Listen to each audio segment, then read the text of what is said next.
اب وہ پچھتاوے کی فیز سے آگے نکل چکے ہیں. اب تو وہ ایک سنگین قسم کی صورتحال کا ان کو سامنا ہے. ایک طرف آرٹیکل 6 کی تلوار لٹک رہی ہے اور پی ایم صاحب جو ہیں وہ اسمبلی میں اعلان کر چکے ہیں کہ بھئی وہ غداری کا مقدمہ بھی چلے گا. دوسری طرف جا بجا یہ مقدمات جو ہیں کوئی لال مسجد کا، بینظیر بھٹو صاحبہ کے قتل کا اور بگٹی صاحب کے قتل کا، اب یہ 3-4 بڑے بڑے مقدمے جنرل مشرف کو ہر طرف سے جو ہے سکویز کیا جا رہا ہے. اور بات یہ ہے کہ اگر انہوں نے کوتاہیاں کی ہیں، غلطیاں کی ہیں، بالکل ان کا محاسبہ ہونا چاہیے، انصاف ہونا چاہیے. مگر یہ ایسا، چونکہ یہ اتنا سینسٹیو مقدمہ ہے، ایک ہیڈ آف دا اسٹیٹ کو آپ امپلیکیٹ کریں. ہیڈ آف دا اسٹیٹ جو ہوتا ہے وہ اکیلا نہیں ہوتا، اس کے ساتھ پوری ٹیم ہوتی ہے. سب سے پہلی تو یہ بات ہے، اور وہ ریاست کے نمائندگی کر رہا ہوتا ہے. بینش سب سے بڑی اہم بات یہ ہے، تو پوری کی پوری ریاست کٹہرے میں آ جاتی ہے. اب یہ لال مسجد کا جو قصہ ہے کہ آپ اس کا جواب آن ایئر جانیے. جی رضا ذرا اس کا بھی جواب دیجیے. جی دیکھیے، ہم بات وہ پہلے انصاف کی بات ہو رہی تھی کہ واقعی کٹہرے میں جو ہے پاورفل لوگ نہیں آتے. ہاں البتہ پاورفل لوگوں میں ایک کلاس ضرور ہے جو آتی ہے کٹہروں میں، یا ان کو وہ ہوتے ہیں سویلین وزیر اعظم. لیاقت علی خان کو مار دیا جاتا ہے راولپنڈی میں، آج تک نہیں پتا کہ کون تھے قاتل. بھٹو صاحب کو نکالا جاتا ہے ایک کو کے ذریعے، اس کے بعد 2 سال مقدمہ چلتا ہے، پھانسی پہ جاتے ہیں اور آج تک اس کا کوئی وہ مطلب. اور جج صاحب بعد میں خود کہہ رہے ہیں جو اس وقت بینچ میں بیٹھے ہوئے تھے کہ جی غلطی ہو گئی، ہم پریشر میں تھے، دباؤ میں تھے، کچھ نہیں محاسبہ ہوا. یہی حال نواز شریف کے ساتھ بعد میں ہوا، یہی حال بینظیر بھٹو کے ساتھ ہوا 2 بار. اور حتیٰ کہ بینظیر بھٹو کو تو مار دیا گیا پھر بعد میں یہی ہمارے اسی شہر کے پاس. تو بات یہ ہے کہ یہ ہمیں کلچر بدلنا ہوگا. بالکل پاکستان کے مقتدر طبقے جو ہیں ان کو آنا ہوگا کٹہرے میں. اب واپس آتے ہیں لال مسجد کی طرف، جہاں سے بات کا آغاز ہوا تھا. بینش بات یہ ہے کہ پاکستان کے اندر جو پولرائزیشن ہو چکی ہے کہ شدت پسندوں نے، انتہا پسندوں نے ایک طرح کی سوچ جو ہے وہ ہمارے معاشرے میں اس کو فروغ دے دیا ہے. اب لوگ یہ سمجھ رہے تھے کہ جی لال مسجد کے اوپر جو ہوا وہ بہت ظلم ہوا، یہ ہو گیا، سینکڑوں بچیاں ماری گئیں. ابھی تک اس کے فیکٹس، تو اس کی رپورٹ بھی آ گئی ہے، اس کی انکوائریاں بھی ہوئی ہیں. دیکھیے، جب کوئی بھی چھوٹی سی چیز جو ہے وہ کھڑی ہوتی ہے، اور اس آپریشن میں یہ مت بھولیے کہ ایک آرمی کے سرونگ کرنل وہ بھی شہید ہوئے لڑتے ہوئے ریاست کی خاطر، ان کا کوئی ذکر نہیں کرتا. ٹھیک ہے، اور آپ یہ دیکھیے کہ اس کے علاوہ مشرف نے جو کچھ کیا تھا وہ as a head of the state وہ ہی was trying to impose rate. اور بات ختم کر دے دو. نہیں دیکھیے، مشرف صاحب کا اب چھوٹی سی بات اور ہے کہ سیاسی جو لوگ ہوتے ہیں نا، ہر سیاسی پارٹی نے لال مسجد کو ایشو بنا دیا 2008 کے انتخابات میں، اور اس کے بعد ایک پورا پریشر ہوا. پھر رحمان ملک جو سابق وزیر داخلہ تھے، انہوں نے ان کی مکمل بحالی کی. ٹھیک ہے نا. یہ بھی بڑے افسوس کی بات ہے کہ ایک سیاسی پارٹی جو اپنے آپ کو لبرل اور سیکولر کہتی ہے، اور ان کے پیچھے کھڑے تھے ملک ریاض جو کہ بہت ہی بڑے ہمارے ملک کے جو ہیں امیر آدمی ہیں، انہوں نے ان کے لیے متبادل زمین کا بھی وہ کیا، جو ہے پورے کا پورا جی اعلان کیا، انتظام کیا، اور کورٹ کی ڈائریکشنز بھی تھی اس کے اوپر. تو اب کیا ہوا کہ پاکستان کی عدالتیں، پاکستان کے ایک عدد ٹائکون، پاکستان کے وزیر داخلہ، وہ سب ہو گئے کہ جی لال مسجد کو بچاؤ. سب بھول گئے کہ اس آرمی کے کرنل کو، وہ فوجی بھائی جو وہاں پر جا کر ریاست کا جھنڈا بلند کرنے کے لیے گئے تھے. اور یہ ہمارے معاشرے میں ایک سپلٹ ہے، انتہا پسندی اور اعتدال پسند. یہی ہے کہ اس وقت تو شوکت عزیز بھی تھے پرائم منسٹر، وزراء بھی تھے، ایک کیبنٹ بھی تھی، یہ سب اس فیصلے میں شامل تھے. نمبر 1. نمبر 2 یہ کہ جو وہاں پر آپریشن ہو رہا تھا، جو بھی ایجنسیاں اس کو کر رہی تھیں، جو بھی لا انفورسمنٹ کے ادارے تھے، وہ سب بھی شامل تھے. ان سب کو بھی شامل، نہ صرف شامل تفتیش کیا جائے بلکہ ان سے بھی پوچھا جائے کہ کیا حالات تھے اس وقت. دیکھیے، جو مشرف نے نومبر 2007 میں ایمرجنسی لگائی وہ ایک الگ چیز ہے، وہ آئین کو توڑنے کی بات ہے. اس کے خلاف تو چل رہا ہے نا آرٹیکل 6 کا مقدمہ. نہیں، وہ ابھی نہیں چلا، چلے گا. عدالت نے اس کے اوپر کچھ آئے احکامات. لیکن یہ جو لال مسجد کے بعد ہوا، یہ ہمارے ملک میں جو کنفیوژن ہے، یہ اس کی غمازی کرتی ہے کہ لوگ غازی برادران کو معاف کرنے کو تیار ہے کہ جو اسلحہ رکھ کر کہیں کہ جی ہم اپنی ریاست بنائیں گے، لیکن جو آدمی وہاں پر آ کے ریاست کی رٹ کو نافذ کر رہا ہے اس کو کہہ رہے ہیں جی یہ تو فلانا، یہ تو اس کو تو مارو، اس کو تو اندر کر دو. طالبان بھی اس کے پیچھے لگے ہوئے ہیں مشرف کے. اب سوال یہ کہ we have to be really careful. یہ تو مطلب انصاف کا تقاضا یہ ہے کہ انصاف جو ہے وہ انصاف کی دیوی اندھی ہوتی ہے. وہ کھڑی ہو کر وہ کسی کو کے اوپر امتیاز نہیں کرتی کہ کوئی سابق جنرل تھا یا نہیں تھا، اور وہ بلا تفریق اور بڑے ہی اعتدال اور بڑے ہی مناسب طریقے سے انصاف دیتے ہیں. کیونکہ آپ کو یہ یاد ہونا چاہیے کہ جو پچھلے جج صاحب تھے اسلام آباد ہائی کورٹ کے، جنہوں نے مشرف صاحب کی بیل کینسل کی، وہ ایک غازی براد جو بھائی تھے ان کے وکیل بھی رہے تھے. یہ جو 12 سال کی لڑکی تھے اور میں نے تو وہ تقریر دیکھی. ایک تو میں تقریر سے بہت متاثر ہوا اور میری آنکھوں سے آنسو جو تھے وہ رک نہیں رہے تھے. بینش بہت عرصے کے بعد ایسا ہوا. اس کی وجہ یہ کہ یہ وہ بچی ہے کہ اس کے سر میں گولی ماری, انہوں نے وہاں نشانہ بنایا جہاں سے یہ سوچتی ہے, جہاں اس کا دماغ ہے, جو ملالہ پڑھنا چاہتی ہے, آگے بڑھنا چاہتی ہے. پاکستان کی لاکھوں کروڑوں بچیاں وہی چاہتی ہیں اور دہشت گردوں نے اس کو وہ حملہ بنایا اور وہ کھڑی تھی. کہانی میں یہاں پر ایک ٹوسٹ ہے. دیکھو کون لوگ ہیں جو بول رہے ہیں یہاں پہ کوئی آگ نہیں ہے, یہاں پہ صرف نفرتوں اور منافرتوں اور کنفیوژن کا دھواں ہے. پاکستان میں 30 سال سے انتہا پسندی کا کاروبار چل رہا ہے. اس نے کچھ ذہن ایسے تیار کر دیے ہیں کہ لوگ کنسپریسیز میں بلیو کرتے ہیں اور چند مذہبی جماعتیں, یہ جب ملالہ کے اوپر حملہ بھی ہوا تھا اس کے اگلے روز ہی یہ بلکہ جماعت اسلامی کے جو لوگ تھے ٹویٹر کے اوپر اور فیس بک کے اوپر انہوں نے تصویریں لگائیں کہ ملالہ اور اس کا باپ جو تھے وہ کسی ہول بروک صاحب مرحوم جو یو ایس کے وہ تھے امبیسڈر تھے, وہ یہاں پر آئے پاکستان میں. انہوں نے ایک ملاقات کی NGOs میں بہت ساروں کے ساتھ اور اس میں یہ بچے اور اس کے باپ بھی, چونکہ یہ ایک اسکول چلاتے ہیں پرائیویٹ, وہ بھی شامل تھے وہاں پر. اور انہوں نے وہ تصویریں کاٹ کے لگائی. انہوں نے کہا اس سے ثابت ہوتا ہے, جو کہ انتہائی جہالت کی بات ہے. اور وہ طالبان کو جسٹیفائی کرنے والی بات ہے کہ تحریک طالبان پاکستان جو کہ چھوٹی سی 15 سال کی بچی کے اوپر گولی چلائیں گے اس کو آپ برا نہیں کہیں گے, لیکن جو کہیں تعلیم کی بات کریں گے, روشن خیالی کی بات کریں گے, اس کو پاکستان میں ایک یہ ٹینٹا جو ہے نا یہ کھڑا کر دیا گیا. یہاں پہ ہر چیز کے اوپر وہ کہتے ہیں جی یہ ڈرون کی وجہ سے ہو رہا ہے. سوال یہ ہے کہ پاکستان میں تو دہشت گردی انتہا پسندی 1970 سے ہے. یہ ڈرونز یہ تو آئے 2004 میں. اچھا اب آئے بھی ہیں تو بھئی سوال یہ کہ اب تو وہ کیا کہتے ہیں دودھ کا دودھ پانی کا پانی ہو چکا ہے. جنرل مشرف نے کہا, نہیں میں بات کروں گا, جنرل مشرف نے کہا نیو یارک ٹائمز کو کہ ڈرون ان کی مرضی سے جاری ہوئے. جنرل پاشا نے جو ایبٹ آباد کمیشن کے سامنے جو ابھی لیک ہو گئی ہے رپورٹ, اس میں انہوں نے کہا کہ ہاں بھئی ہمارا کوئی تحریری مادہ نہیں تھا لیکن سیاسی مائدہ تھا. اب سوال یہ کہ یہ چیز تو سامنے آ گئی ہے. یہ ڈرون کی اگر ایسی بات ہے تو پھر پاکستان کی سٹیٹ ختم کرے اور بات کرے امریکہ سے. وہ بیک ٹو دی ٹاپک یہ ہے کہ جو ہمارے امریکہ سے کالر بھائی تھے انہوں نے جو بات کہی ہے, لال مسجد کے اندر جو لوگ ایکٹیو تھے جن کو بدقسمتی سے ریاست کے اب ادارے ان کی سپورٹ کرتے ہیں, سیاستدان اپنے شارٹ ٹرم مفاد کے لیے اس کو ایک سیاسی مسئلہ بناتے ہیں, اور میڈیا کے کچھ طبقے ایسے ہیں. وہ آپریشن جاری تھا اس وقت بھی مجھے یاد ہے کہ کچھ میڈیا کے لوگ ایسے تھے کہ وہ آہو بکا کہے تھے. پہلے انہوں نے مشرف کو کہا دیکھو جی لال مسجد نے یہ کر دیا, تم کچھ نہیں کرتے, تم کیسے جنرل ہو, تم نے وردی پہنی ہوئی ہے, یہ فوجی حکومت ہے, اچھا ایکشن کرو. جب ایکشن کیا انہوں نے کہا دیکھو جی ظلم کر رہے ہیں, وہ بچیاں مار رہی ہیں, وہ فلانا ہو رہا ہے.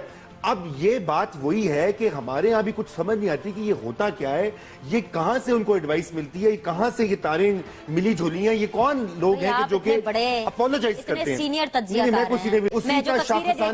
اس میں کوئی سچائی ہے سر؟ کیا یہ CIA ایجنٹ ہے, ہاں یا نہ؟ میں مجھے ارے تو بالکل بھی نہیں. کیا اس میں امریکہ کی سازش شامل ہے, ہاں یا نہ؟ 14 سال کی بچی جو ہے وہ بھائی کیسے ایجنٹ ہو سکتی ہے؟ خدا کے لیے دماغ لوگوں کا خراب ہے یہاں پر جو اس طرح کی باتیں پھیلاتے ہیں, جو ایک بچی کو بدنام کرتے ہیں. وہ بچی جو علم کی شمع روشن کیے ہوئے ہے, جو ہمارا اتنا بڑا she has made us proud in the community. رومی آپ اس بچی کی میچورٹی چیک کریں. آپ مجھے بتائیں نارمل ایک جو 14 سال کا بچہ ہے جو نارمل سکول کالجز میں بیکنا اس کے بچے دیکھ لیں, لاہور گرامر کے دیکھ لیں, کراچی گرامر کے دیکھ لیں, کیا 14 15 16 سال کے بچے اس طرح سوچتے ہیں؟ نہیں دیکھیں, میں تو اس کی عظمت کو سیلوٹ کرتی ہوں جس طرح سے ملالہ سوچتی ہے. وہ آج امن اور محبت کی سفیر بن کے کھڑی ہوئی تھی کیونکہ پاکستان کا امیج بدقسمتی سے مغرب میں اور دنیا بھر میں بہت نیگیٹو ہو چکا ہے. وہ سمجھتے ہیں کہ عام پاکستانی بھی انتہا پسند ہے, پرو طالبان ہے اور وہ مغرب کو نفرت کرتا ہے, عیسائیوں یہودیوں سے نفرت کرتا ہے. حالانکہ ایسی بات نہیں ہے. آج ملالہ نے اپنی تقریر میں جو ہے حضرت محمد کا ذکر کیا, اس نے جیزس کرائسٹ کا ذکر کیا, اس نے لارڈ بدھا کا ذکر کیا, ملالہ نے جناح صاحب کی بات کی, باچا خان کی بات کی, اس نے نیلسن منڈیلا کی بات کی. اس نے کہا میں نے یہ سب ان سے سیکھی ہیں کہ نان وائلنس, عدم تشدد جو ہے اس کے ذریعے آپ بہترین بات کہہ سکتے ہیں. اور یہ تعلیمات یہ اس کے ماں باپ کی اچھی تعلیم اچھی تربیت کا ایک دکھاوا بھی تھا کہ جو کہ میں چاہتا ہوں کہ پاکستان کے اسکول اور ہماری ریاست کے کریکولم بورڈز بھی دیکھیں کہ ایسے بچے پیدا کریں جن کو یہ پتا ہو کہ بدھا نے بھی کچھ اچھی بات کہہ دی تھی اور جیزس کرائسٹ. بالکل. آج تو میاں صاحب نے میرے نزدیک تو کمال کر دیا. جتنی تنقید, اور میں اس میں شامل تھا, میں بھی یہ کہتا میاں صاحب الیکشن کیمپین میں, اس کے بعد دہشت گردی اور آج انہوں نے بڑی 2-3 باتیں کی ہیں. انہوں نے کہا ہے, پہلے میں بتائیں ذرا انہوں نے کہا ہے کہ ناکامی آپشن ہی نہیں ہے. انہوں نے کہا دہشت گردی کے خلاف وہ اس کا قلع کما کر کے رہیں گے, اور انہوں نے تاکید کیا ہر ایجنسی کو. دیکھیے یہ ٹاپ لیول سے ایک پالیسی شفٹ ہے. پی ایم ایل این کی الیکشن کیمپین میں اس کا ذکر نہیں تھا. زیادہ تر ذکر معیشت, لوڈ شیڈنگ کا تھا, وہ عوامی مسئلے تھے جس پہ ووٹ ملنا تھا. اب ایز پرائم منسٹر جب ان کی ایک مہینے میں 31 حملے ہوئے, جس دن سے انہوں نے اقتدار سنبھالا, اور وہ اس کے بعد ایک مہینہ جو گزرا 31 حملے ہوئے, درجنوں لوگ مرے, اور اب وہ ایک ریسپانسبل پرائم منسٹر کی طرح انہوں نے آج یہ انٹیریئر منسٹری میں تاکید کی ہے. انہوں نے کہا وہ پرفارمنس بھی جج کریں گے. اب ظاہری بات ہے, ایک منٹ ذرا رک جائیں, حوصلہ آپ تو میرے سے بھی تیز بڑھے ہیں, ذرا باری باری ہے, ریسپانسبلٹی سے ذرا ہم بھی چلتے ہیں. کراچی کی مجھے یہاں پہ بات کرنی ہے, لیاری کی بات کرنی ہے. انہوں نے کہا ہے کہ جی جو سیکریٹری داخلہ ہے نا, اس کو انہوں نے بھیج دیا کہ جی وہ فوری کراچی جائے, اور لیاری کے جو یہ سارا معاملہ ہو رہا ہے کہ لوگ نقل مکانی کر رہے ہیں, وہاں پہ گینگ وار اتنی زیادہ عروج پہ چلی گئی ہے, جو پانی ہے لوگوں کے سر کے اوپر سے گزر گیا ہے. گینگ وار تو کب سے چل رہی ہے, لیکن اس حد تک لوگ ناکو چلے چبانے پر مجبور ہو گئے ہیں کہ انہوں نے نقل مکانی کی. کیپٹل ٹی وی نے اس ایشو کو اٹھایا, اور کیپٹل ٹی وی نے ہی اس بات کو ریز کیا, جس کے بعد پرائم منسٹر صاحب کی طرف سے یہ بیان بھی آیا کہ جی انہوں نے نوٹس لیا. اب باری باری چلیں گے. سب سے پہلے تو مجھے یہ بتائیں کہ گینگ وار کب تک ختم ہوگی؟ کیا چیز ہے جو پاکستان پیپلز پارٹی کی حکومت کو روک دیتی ہے کہ اس سے آگے آپ نہیں جا سکتے, اور لیاری کے اندر وہ پورا قبضہ جمائے بیٹھے ہیں کہ لوگ اپنے گھر میں بے گھر ہو کے رہ گئے؟ نہیں, پی پی پی کی حکومت ہے تو قبضہ نہیں جمایا ہوا نا. نہیں, ذمہ داری تو ان کی بنتی ہے نا, صوبائی حکومت کی ذمہ داری ہے. بالکل لا اینڈ آرڈر کی ہے, مگر یہ مت بھولو بینیش کہ وہاں پہ پولیس کی نفری کم ہے, رینجرز بھی موجود ہیں. رینجرز ایک فیڈرل سیکیورٹی فورس ہے, پیرا ملٹری فورس ہے, جس کا کہ انتظام و انصرام جو ہے وزارت داخلہ اور آرمی کے پاس ہے, کیونکہ ان کے جو چیف ہوتے ہیں وہ آرمی سے ہوتے ہیں. اب اس لیے ایک فیڈرل رول تو بنتا ہے. یہ مسئلہ اتنا پیچیدہ ہے کہ یہ صوبائی حکومت اکیلی بیچاری کچھ بھی نہیں کر سکتی, فیڈرل گورنمنٹ کی اس کو سپورٹ چاہیے. چلیں ایک منٹ کے لیے آپ اپنا جواب آن ایئر سنیں. میں نے عرض کی تھی تیمور آپ کو اور ناظرین کو کہ لال مسجد نے جا کر یہاں پر چائنیز بیوٹی پارلر اور پتہ نہیں ریسٹورانز ان پہ چھاپے مارنے شروع کر دیے.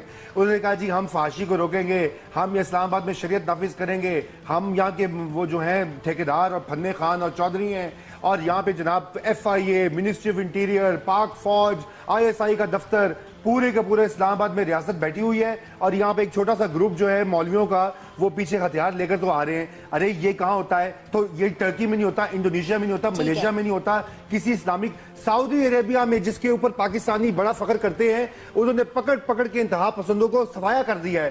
بن لادن کو تو یہاں بھیجا ہوا تھا انہوں نے اپنے پاس. لیکن لیاری کے اندر مسئلہ پچھلی گورنمنٹ سے جاری تھا.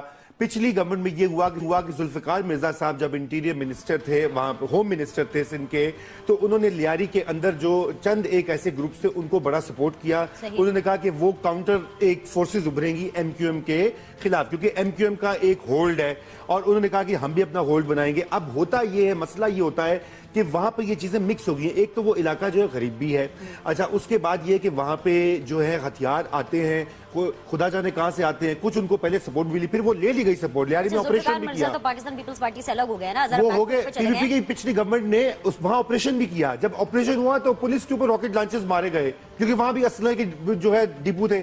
اب پرابلم کراچی میں جا بجا ایسے ایریاز بن چکے ہیں, اور اب ظاہری بات ہے یہ ہم اس کے اوپر ایک تفصیلی شو بھی کر سکتے ہیں, جہاں کے اوپر بات وہی ہے کہ ریاستی ادارے, نیوٹرل ریاستی ادارے جب تک وہاں کاروائی نہیں کریں گے وہاں پہ صفایا نہیں ہوگا. اچھا میرا ایک اور سوال, اس کے بعد پھر ذرا آگے بڑھتے ہیں, کوئی نئی ذمہ داریوں کی بھی بات کرتے ہیں. میں بتاؤں گی کس کو ملی ہے نئی ذمہ داری. میرا ایک سوال ہے, ہم لوگوں نے یہ ایشو اٹھایا تھا کیپٹل ٹی وی نے, اور اس کے بعد وزیر اعظم صاحب نے اس پہ نوٹس لیا, اور ہم نے بھی بریکنگ نیوز چلائی, باقی چینلز نے بھی چلائی, جی میاں محمد نواز شریف صاحب نے اس پہ نوٹس لے لیا. نوٹس لے کے اب آگے کیا ہوگا؟ مجھے بتائیں نوٹس لینا کیا ہوتا ہے؟ نوٹس لے لیا, ابھی اپنے سیکریٹری داخلہ کو بھیجیں گے, وہاں پہ جائیں, ان کو وہاں پہ گھاس پڑے گی, کیونکہ معاملہ تو پھر وہی صوبائی آ گیا. بے شک فیڈرل کو اس میں انٹرفیئر کرنا چاہیے, لیکن اب آگے کیا ہوگا اس کا ون لائنر میں جواب دیں. اس کا ون لائنر یہی ہے کہ بھئی جب تک اس کے اوپر پولیٹیکل ول یا دونوں صوبائی اور وفاقی حکومتیں آپس میں کوپریٹ کر کے کام نہیں کریں گی, rangers, local police, local administration, صوبائی حکومت کا کوارڈینیشن نہیں ہوگی تو یہ کام آگے نہیں بڑھے گا. اگر وہ ہو گیا تو اچھا نہیں, لیکن وہ جو آصف یہ کہہ رہے ہیں, مطلب وہ دیکھیں نا محاورتن بھی ہمارے یہاں کہا جاتا ہے کہ عہد و پیمان لے لیں, قسم لے لیں. یہ جب تک یہ جو مذہبی گروپس ہیں، تنظیمیں ہیں، پارٹیاں ہیں، بالکل ان کو ایک آزاد جمہوریت میں حق ہونا چاہیے، وہ اپنی بات آگے لائیں، سیاست میں حصہ لیں، جمہوریت کا حصہ بنیں، لیکن پستول نہ اٹھائیں۔ پہلی بات یہ ہے، وہ اپنے آپ کو ڈیلنگ کریں وائلنس سے، یعنی کہ تشدد کا رستہ جو ہے اس کو چھوڑ دیں، ٹھیک ہے، اور بالکل وہ ہماری معاشرے کا حصہ رہیں۔ دنیا میں ہر جگہ ایکسٹریم رائٹنگ ہوتا ہے، بجلی چوروں کو پکڑنے کا اگر اب ہماری ایجنسیاں بجلی چوروں کو پکڑیں گی تو دہشت گردوں کو، کرمنلز کو کون پکڑے گا؟ نہیں، دیکھیں ایک تو یہ ہے کہ سب سے پہلی تو یہ بات ہے کہ کیا یہ ایف آئی اے کا مینڈیٹ ہے، اس کو دیکھنا ہوگا۔ ایف آئی اے کے مینڈیٹ میں لوزلی تو آ جاتا ہے، لیکن اسپیسیفکلی یہ نہیں آتا۔ یہ کام ہے واپڈا کا، یعنی کہ water and power development authority, وہ انفیمس ادارہ جس نے کہ پاکستان میں جو کہ سر سے پیر تک اس میں انفیشنسی ہے، کرپشن ہے۔ آخری 30 سیکنڈ سے بالکل مجھے اس کو ختم کرنا ہے، لیکن آپ اس سے پہلے کہ پھر آپ مجھے کہیں گے کہ جی پی ایم ایل این نے یہ بول دیا وہ بول دیا، نواز شریف صاحب نے اپنے پچھلے دور حکومت میں بھی عامی کو یہ کہا تھا کہ وہ ریلوے اور واپڈا کو جو ہے نا ذرا لک آفٹر کریں اور وٹس ایور، تو وہ اکثر ایسی باتیں کرتے ہیں۔ تو دیکھیں یہ ایجنسیز کو میرا نہیں خیال کہ وہ صحیح استعمال کر رہے ہیں، ٹھیک ہے؟ تو مجھے پروگرام ختم کرنا ہے۔ نہیں، میں آخری ایک بات آپ کو یہ کہہ دوں، آخری بات یہ ہے کہ جو ادارے جب تک آپ واپڈا کو ٹھیک نہیں کریں گے تو یہ ایف آئی اے اور بھی آپ لے آئیں جو پاورفل جو ہیں یہ کوٹرز، وہ کچھ نہیں کر پائیں گے۔ یہ جو آدمی جو محکمہ ایک سروس پرووائڈ کرتا ہے، یہ اس کی ذمہ داری ہونی چاہیے، اور وہ لائن مین یہاں پہ گلی گلی میں پتا کہ کون چور ہے بجلی کا، کون لگاتا ہے، تو ایف آئی اے کیا کرے گا؟ شکریہ۔